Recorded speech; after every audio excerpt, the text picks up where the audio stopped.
Hi, welcome to All Games New and Old. I'm David Rodriguez, and today we're going to be reviewing Legendary, a Marvel deck building game that came out in 2012, and its expansion, Annihilation, that came out in 2021.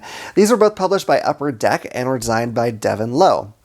Now, this is a deck building game, and it's been going on, as you can tell, for quite a while, still running strong, dealing with the Marvel superheroes, and not just the ones that you may have seen in recent movies, but really all across the board. They get into some pretty weird Marvel places with their expansions.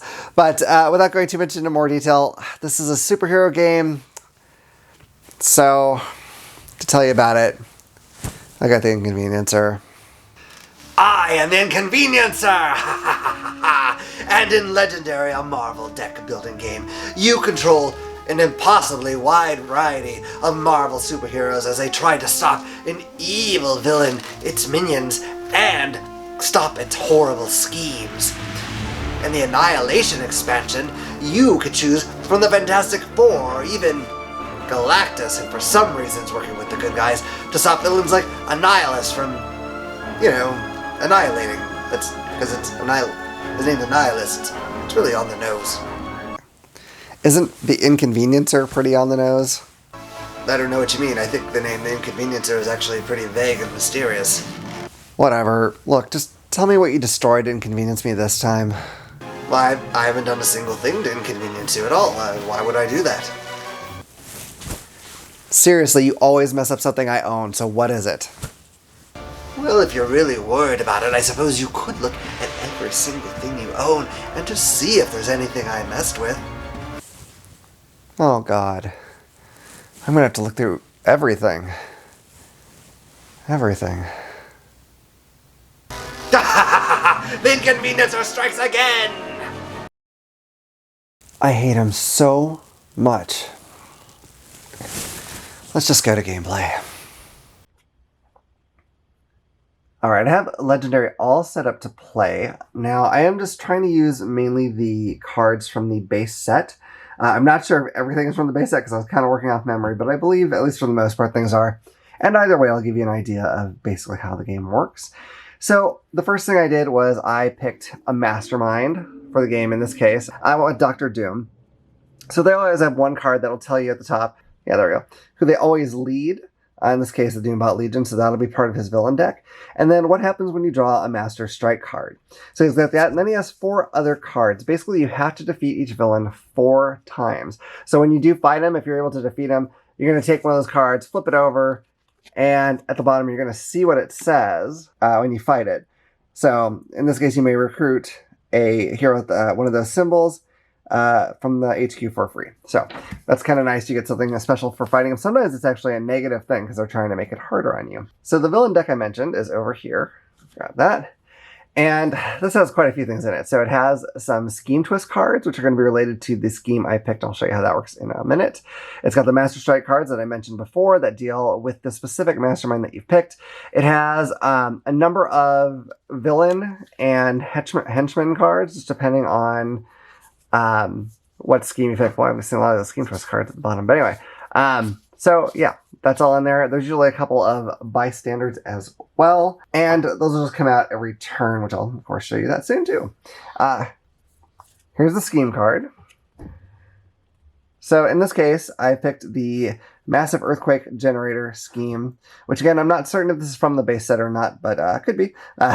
So you put 8 Scheme Twist cards in the deck. It'll tell you when those come up, this will say what you need to do, and it'll tell you what the loss conditions are. So if evil does a certain thing, then they win. Also, if they get all the way through their villain deck, they win then as well. So you don't want that. So put that back over there.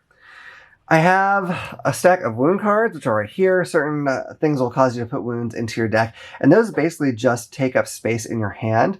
So that's pretty annoying. You can get rid of them by doing basically nothing else that turn. So if you have them in your hand, you can choose not to purchase, not to fight, and you'll get rid of the wound cards. There are some other things in the game that can get rid of wound cards too. Over here we have the bystander deck. Certain things will have you draw bystanders out. They're basically worth some extra victory points. As you get into the expansions, there are some special bystanders that'll do something different when you rescue them. Now, I mentioned victory points. Every villain you defeat and those bystanders have them on there. Because although this is a cooperative game, they have this weird victory point system that you can see who was the best at being a good guy. I'll be honest, we almost always ignore that entirely. There's only a few cards in the game, really, that I've seen that only make sense if you're using that.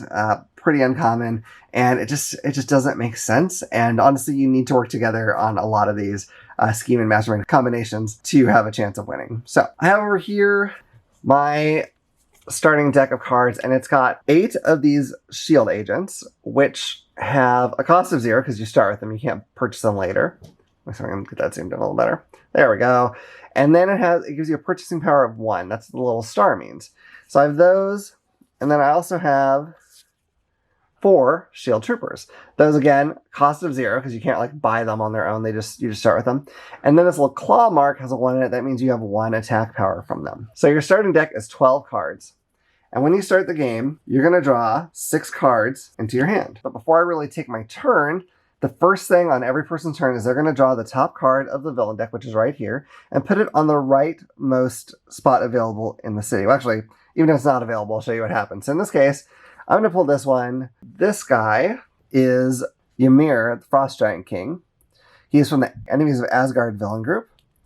So he has a thing on here that says ambush. That means as soon as he comes out, you're going to resolve what that says. So this says each player reveals a hero with that symbol on it or gains a wound. So I'm not going to go through all that right now, but if you gain a wound, you just put it in your discard pile. So, you want to have those heroes with that symbol if you can. I'll show you how those symbols work too. And then it also has something to do if you fight them. If you fight this guy, you choose a player. That player KOs any number of wounds from their hand and discard pile. So that's pretty cool. You can kind of heal people up if you do fight him. So I'll put him there. And when I say fight, you can't choose to fight a fight that you can't win. So you would have to be able to defeat him to do it. So once I put him out, I'm going to look at my hand of cards. I'm not going to be able to fight him this time because the basic cards just aren't going to do it.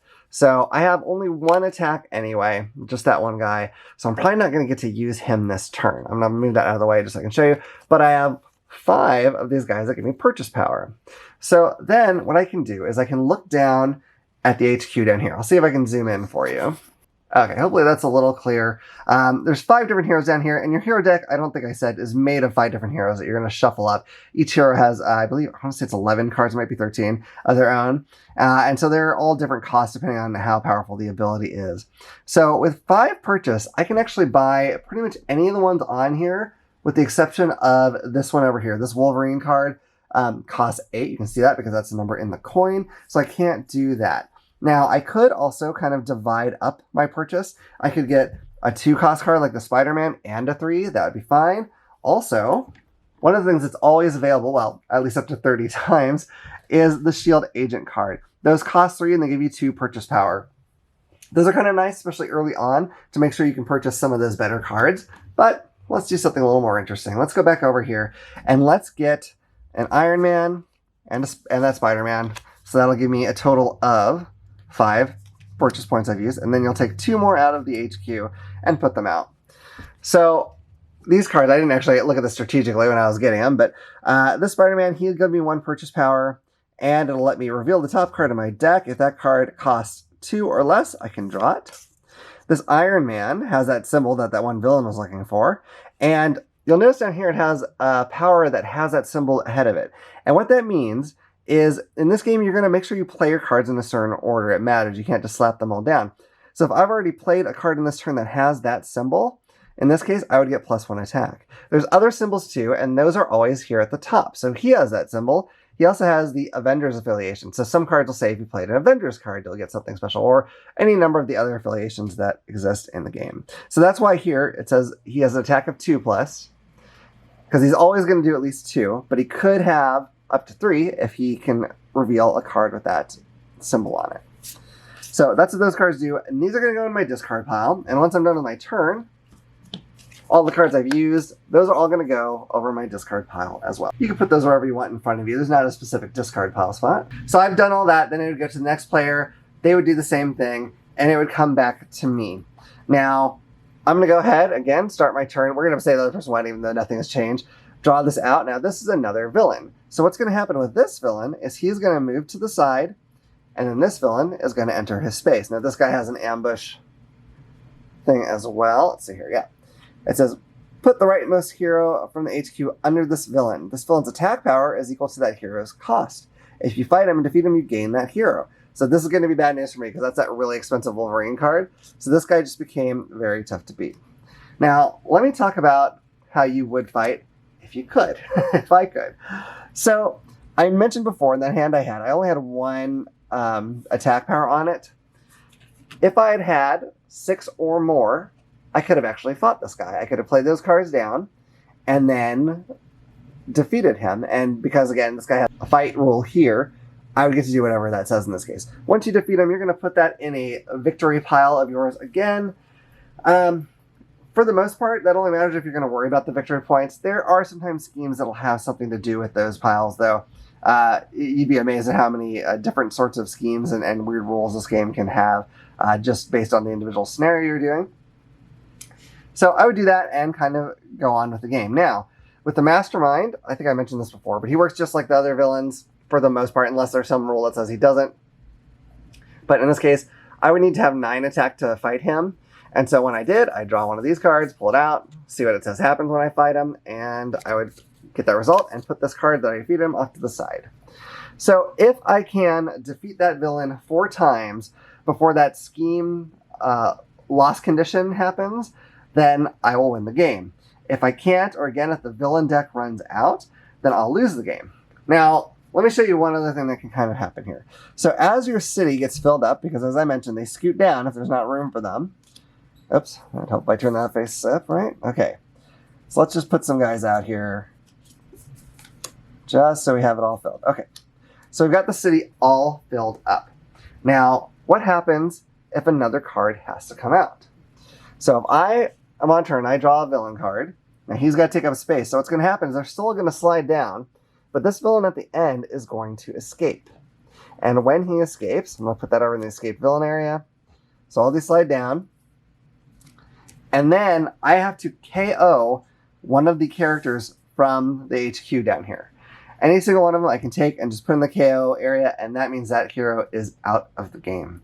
So, it can be a tough choice, but sometimes there are cards that you just don't see yourself using. You don't think you can really utilize that well.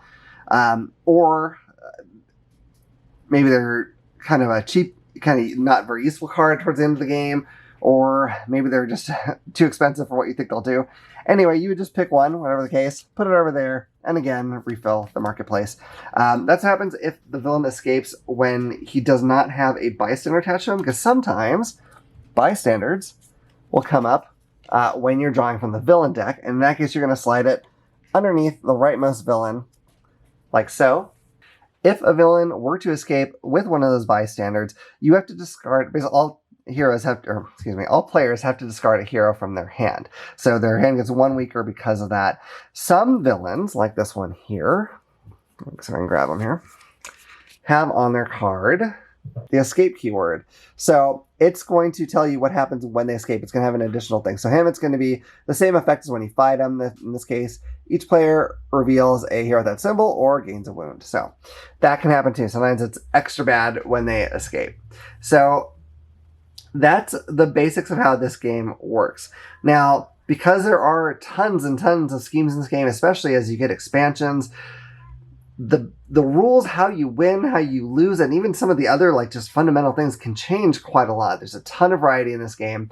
So, again, that is the super basic rules. There are a lot of little things that can sort of change it. But once you learn the basic game, it's pretty easy to kind of go with the flow of those and alter things accordingly. So I'm going to now kind of show you some of the cards that are in the expansion Annihilation, just so you have an idea of some of the differences. I'm not going to go in depth in each one. I'm just going to try to find some of the keywords and tell you exactly what they do, some of the interesting things, and so you have an idea what heroes and villains are in that particular set. I have here the Marvel Legendary Annihilation expansion. Now this is just the box. I'm going to show you the cards here in a second. I've already taken them out because I had to play with it to be able to review it. So let me move that out of the way. Anyway, on the cover here you have Annihilus and all kinds of stuff associated with Annihilus. So let me kind of go through. I'm not going to go through every card. These are a little shuffled up. I have them divided by hero, but it's going to be kind of hard for me to go into everything. So we have Brainstorm as one of the characters. One of the keywords in this set. It's been in one of the other sets before, but this is a woman at a time or man at a time. When you play that, you're going to get the benefits of this card, and then you're going to set it aside, and then you're going to add it to your hand in the next turn. You can only do that once, but it's a pretty nice ability because you get kind of a double whammy out of that. Let's see if there's anything else cool with that. Okay. Let's move on to Fantastic Four United. So these cards have all sorts of different members of Fantastic Four. These have the keyword focus. So if you can see, it says focus to recruit, which will let you KO up to 2 wounds from your hand or discard pile. And focus really just means you're going to spend that. So you use it to activate the powers on this card. Like this, you can also focus 6 and get some attack power, rather than using it for its usual purpose. So kind of a nice thing. Let's see if there's anything else. So we got all kinds of Fantastic Four characters in there. We have the Heralds of Galactus. This one has the Conqueror keyword, so this has Bridge Conqueror 2. And what that means is if there is a villain on the bridge, you get +2 attack. That's basically what it is. So that's another one of the cool things that's in this one. And there's other things than just the bridge, obviously. There's all kinds of different areas. Okay, so we have Psylord, another one of the characters. He's got some man at a time cards. And let's see here. We got the Super Scroll. Has a lot of focus stuff. Has some Conquer stuff as well. Okay, keep moving on here. Okay, so we've gone through the heroes. Now we're getting to the masterminds. So this is Annihilation. You might recognize him from the cover of the game. But again, it'll tell you what group he leads, in this case Annihilation Wave. He has the momentum keyword, in this case mass momentum, so that might be a little different, but momentum, in this case, if it's momentum 2, at least with the regular villains, when they moved 2 spaces, or excuse me, when they moved a space on the city track, they would then have +2 attack to them.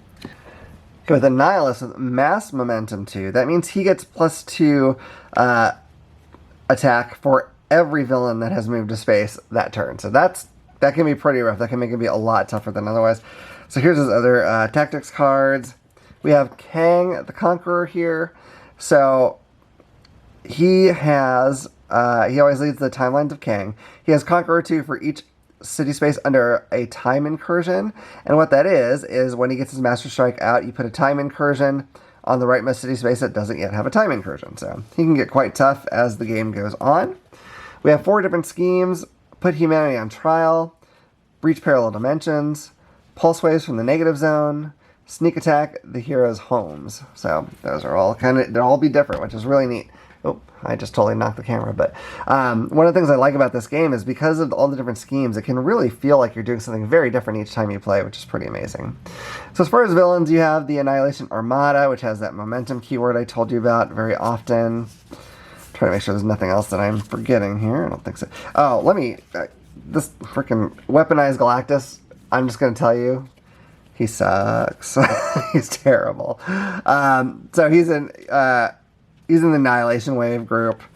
So a lot of characters there with Momentum, Conqueror, that sort of thing. And then there's the timelines of Kang as well. So they have all sorts of nifty abilities too, and they kind of will explain them on each card. So pretty straightforward. They have expansions of all different sizes for this game. This is one of the smaller ones. I'm going to pan this up here a little bit. So you can see I've got the main box there. My box is pretty shredded, but I also have the Dark City expansion box there and the Secret Wars expansion. But I have quite a lot of the expansions for this game.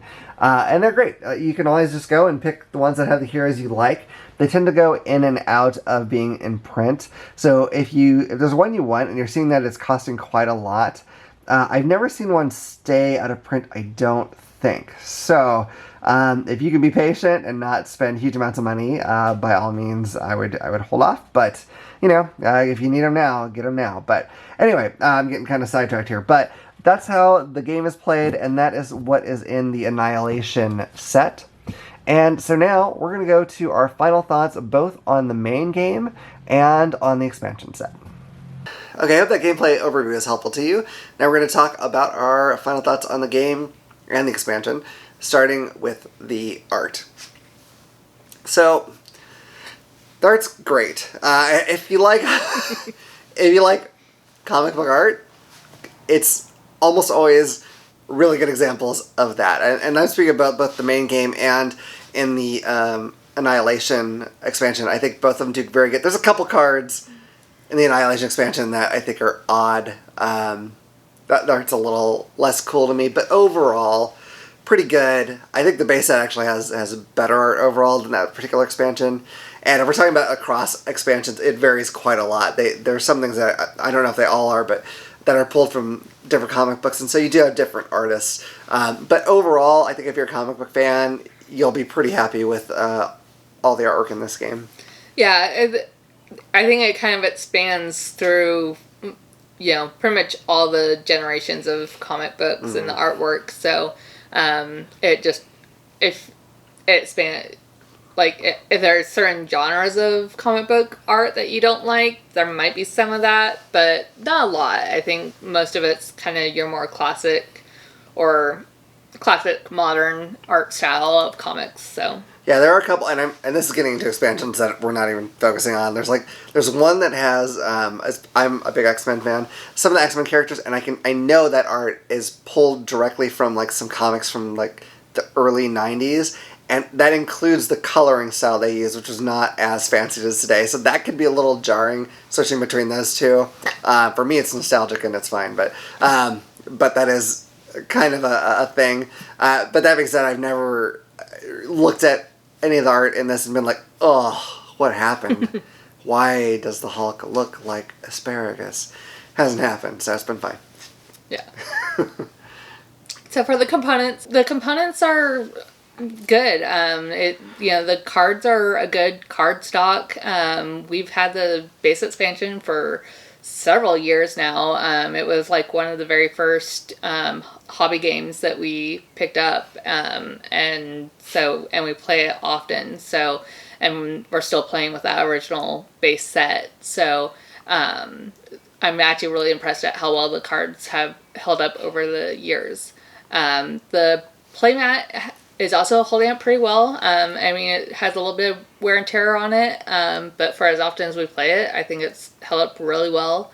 At some point, I do want to get a new playmat board, because I believe they added a slot for like the sidekicks, which our board doesn't have.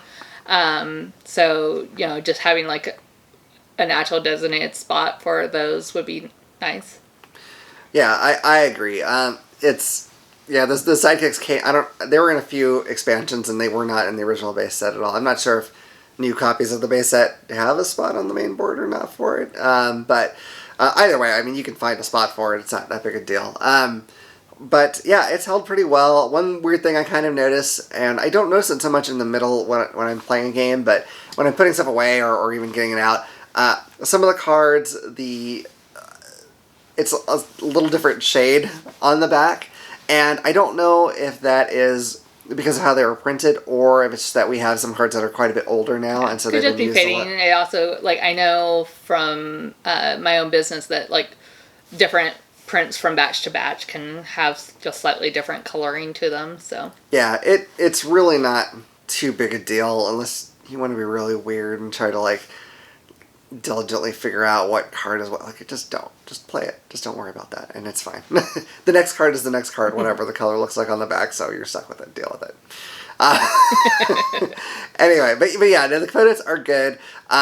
They do make playmats that are nice neoprene rollout ones. We haven't gotten one of those yet, but those are out there if that's something that you want to do. But yeah, we probably could use ours still for quite a while. It's just, it is starting to get a little bit more beat up, again, from years and years of frequent use. So, you can't complain too much about that.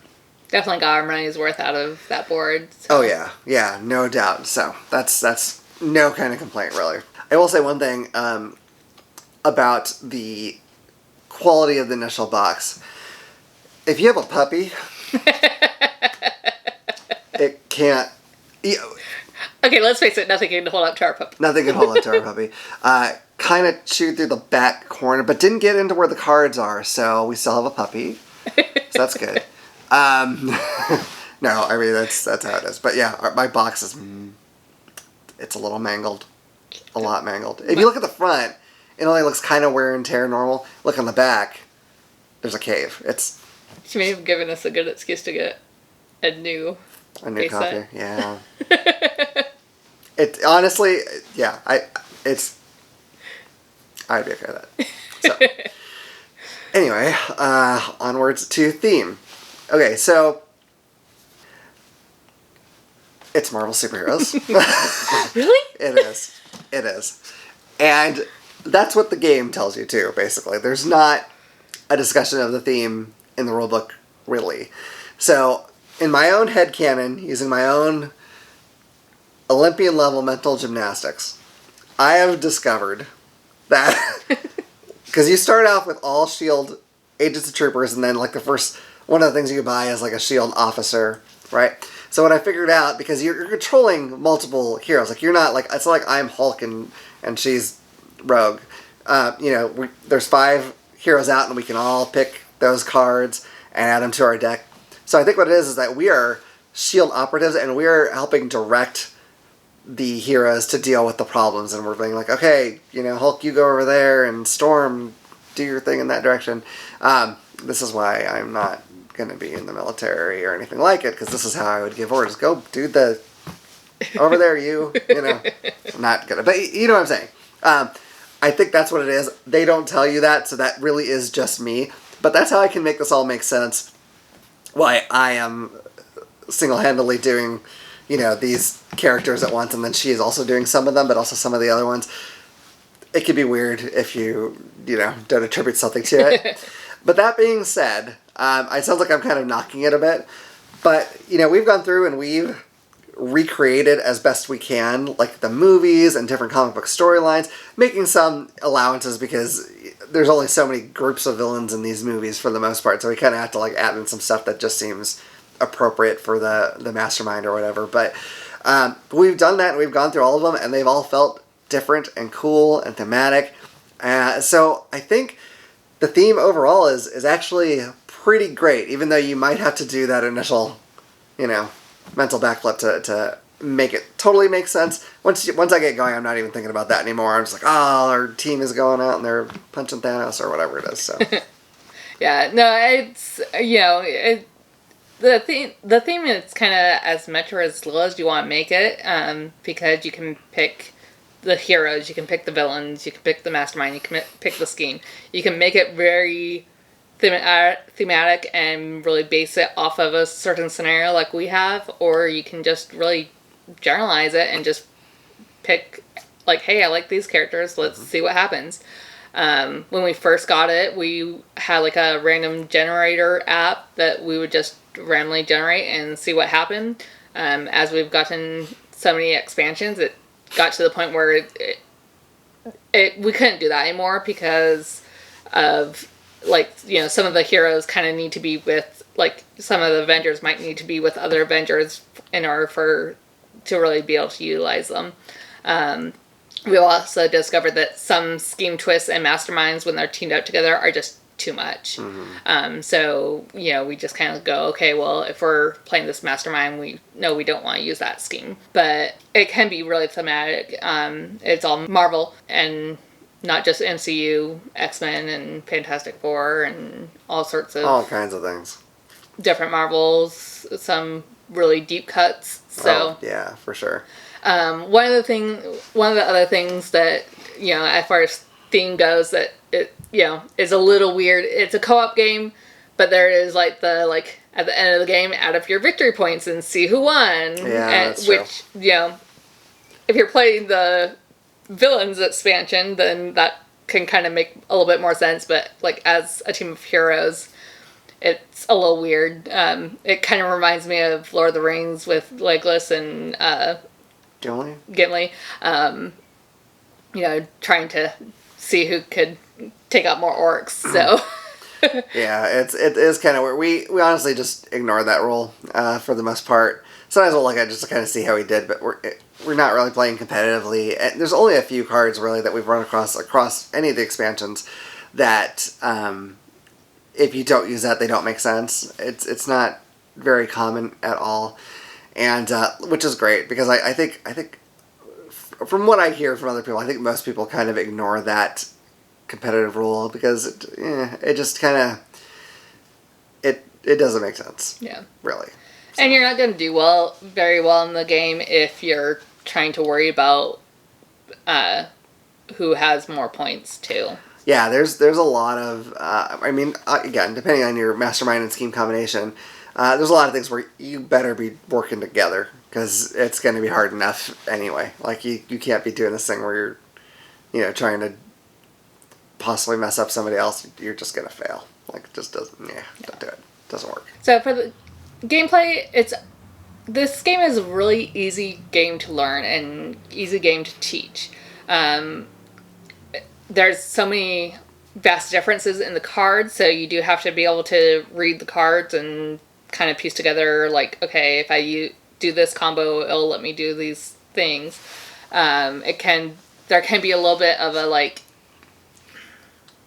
I want to say math, but not really, but, like, there can be a big difference in the order in which you play down your cards, trying to get off different combos.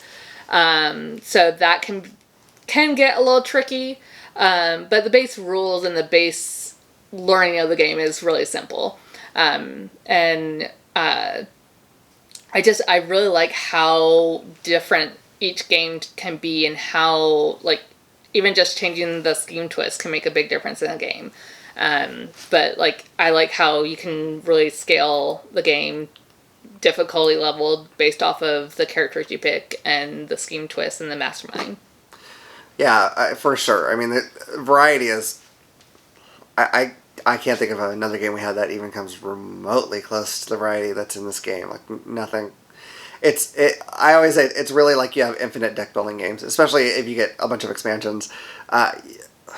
With all the different combos you have, like you can have a pretty different different scenario every time, and it can actually feel very different depending on some of those schemes.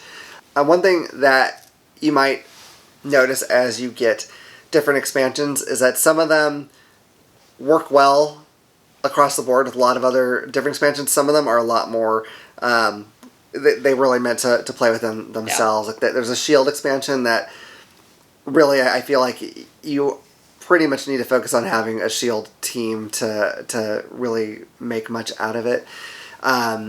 The Annihilation expansion actually I think is really good. I think all the keywords and abilities they have are pretty able to be worked with someone else, because it's usually like, well, I have focus, so I'm gonna spend my attack to get this other thing or whatever it is, or it's got the thing where it's like, well, I get extra attack if there's somebody on that city space, which can happen no matter what group of heroes you have. So I think it's nice that one really plays well with others. Some do more than others, for sure, but that's one of the things when we're talking about the randomization is if you do it pure random, if you have a lot of expansions, you're going to notice that some teams just they lose a lot of their ability because they don't have enough other people that have similar things to make them work out. It's just kind of how it goes with that. But yeah, I think even though this is just at its core a basic deck builder, it's so many basic deck builders with like different twists that I almost hate to call it a basic deck builder. I just mean that is like pretty much the only mechanic in the game, but it's so much. There's so much there. It's crazy. So if I keep talking about this, I'm gonna kind of start getting into final score stuff anyway. So let's get to that. Yep. If you've watched our top 50 games of all time videos, and if you haven't, all right, now let's watch the top 10. At least watch. I mean, it's a top 10 of all time, all the games that we've played. Sorry. Anyway, no. We both rated it very, very highly. So it shouldn't come as a shock that we're going to give it a good score here. It is my desert island game. If I had to be stuck on a desert island with just one game, as long as I get the expansions, it would be this one for sure, because I could play something different every hour of every day of my life. So it's really amazing. I love recreating cool stories, or even just ones that we kind of make up, like, oh, it'd be fun to do this kind of thing. Or, we did a game where everyone had to have been a former bad guy at some point, and it's just kind of interesting. Like, we know how the MCU people do against Thanos. What if we have, like, Howard the Duck, and, like, I don't know. You figure it out. There's all kinds of, like, weird stuff when you start getting into the expansions that you could do. And I just think it's fantastic. I mean, if I had to just play one game, if I had to get rid of all of this, when I was done crying, I'd be happy to just play a Marvel Legendary, and I would not ever be bored. So that being said, I'm going to give the base game itself, or the game overall, if you will, but yeah, even just the base game, I give that a perfect 10. I think it's awesome. I don't have any honest negatives to say about it. I will happily play it at any time with anyone. I'll play it with a fox. I will play it in a box. I'll play it. Yeah, you get what I'm saying. I could write a book. Has anyone done that? Yeah, sounds familiar. All right, well, never mind. Anyway, it's great. Now, as far as this particular expansion goes, I have to admit, I'm about 50-50 on knowing these characters. I definitely know the Fantastic Four. I'm at least aware of who Kang and Annihilation was, but when I was reading comics, I was much more into X-Men and Spider-Man. I did read a little Fantastic Four here and there, but not enough to have a great understanding of their villains gallery. But that being said, I really like the mechanics that are in this particular set, and I do like that you can mix these with others pretty well. I like that because I like coming up with, like, weird themes, and if I can mix these in better, that's fantastic. So I'm going to give this expansion a 9, and honestly, probably if I knew these characters more, it would be a 10 too. I just don't. It is more complicated than a lot of them are, I think. There are some cards that are extremely wordy. There's a lot of, like, little specifics on there. There is one villain that the rules for it I thought were a little bit vague, and I was unsure what to do in a certain circumstance. I think we got to figure it out. It's not too big a deal, but a little hazy on that one, just because I feel like they're cramming a lot of text on some of these cards, and it makes it kind of tough. But, all that being said, I still really like my play of it, and I'd happily play with just that expansion again, or mix them in with other things. So those are my scores: 10 for the main game and 9 for this expansion. Yeah. So, like you said, if you watched our top 10 video, like, it was Legendary is my number one game. I love this game. I love how easy it is to learn and teach other people. I love how expansive it has become, especially when you have all the different expansions. Even just the core base set, though, there's so many different scenarios and that you can play through. And I really like that you can adjust the difficulty. If you're playing with someone new, you can kind of pick a mastermind that's kind of easy and a scheme twist that's not going to be too brutal. But if you really want a challenge and go in and, like, play a game that, it's like, oh, this is going to be really tough or probably going to lose, Dark Phoenix Saga. Yeah. Yeah. Yeah, we did that. We tried to recreate that one using only characters that were involved in that storyline, and it didn't go well. It didn't go well at all. It was rough.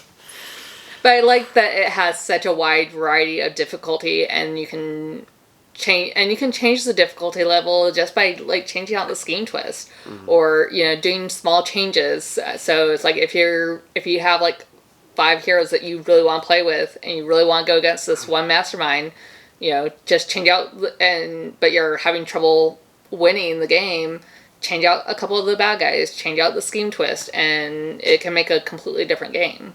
Yeah, make Thanos rob the bank. It's kind of beneath them, but you could do it if you want, or Doctor Doom, whoever, Sure. So for me, the core game is definitely going to be a 10. For the expansion, I'm actually not super familiar with Fantastic Four. Like, my knowledge of them is watching old reruns of the, of the 60s cartoon show when I was watching reruns of, like, Johnny Quest. So, and then the live action movies. So, My knowledge of the Fantastic Four is pretty limited, so... But those movies are perfect. Yeah, everyone says so. So I'm assuming that Stormbreaker and Psylord are Reed and Sue's kids when they're grown up. But I'm not totally sure if that's true, so if it is, let me know. If it's not, let me know. And I want to know who they are.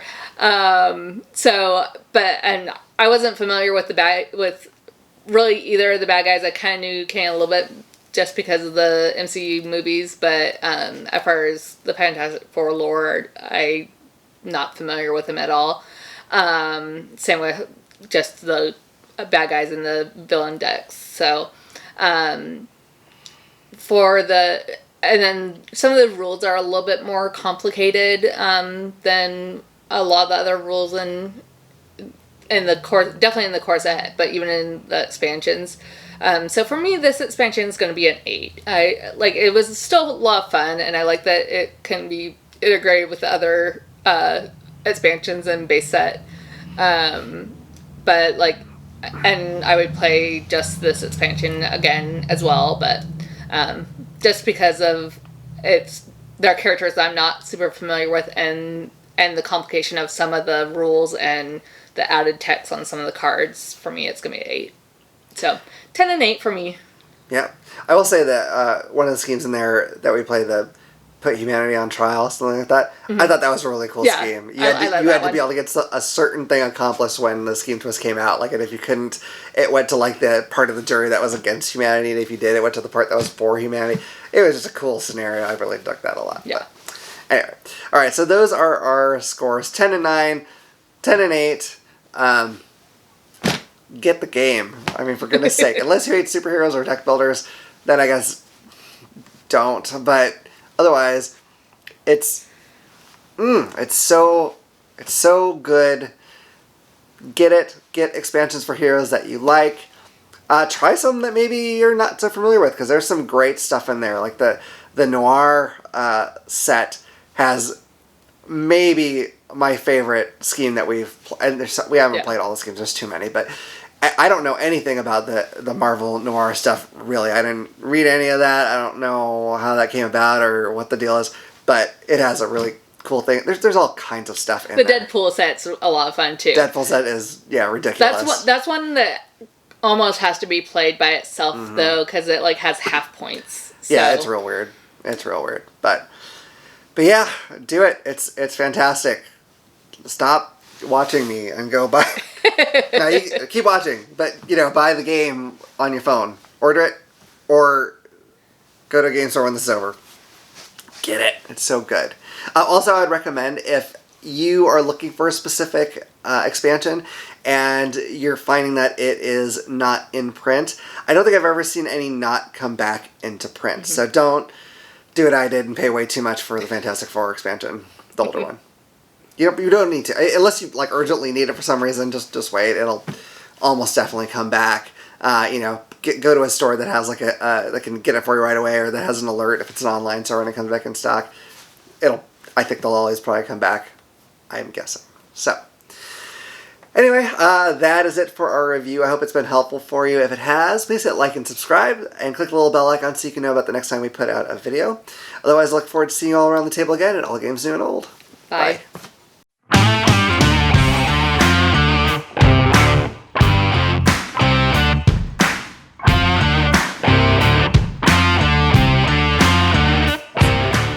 In the Annihilation. Oops. Woody. Today, we're going to be reviewing Marvel. No, god damn it. Oh, never clear the windows. Alright, I hope that gameplay overview is helpful to you. Knowing. Nope, I'm not ready. That's. Alright, I hope that gameplay overview is. I saw a laugh coming up, but I couldn't stop it. God damn it. Oh, why? Okay. I have so many problems, honey. This is terrible. Alright. I have the gameplay. What's wrong with me? Oh god, I can't make it stop. Because now I keep worrying I'm gonna laugh, so it makes me laugh more for sure. This sucks. I'm gonna be doing this all night, I feel. Drink. I don't know if that's gonna help, but if you watched our top video, yep.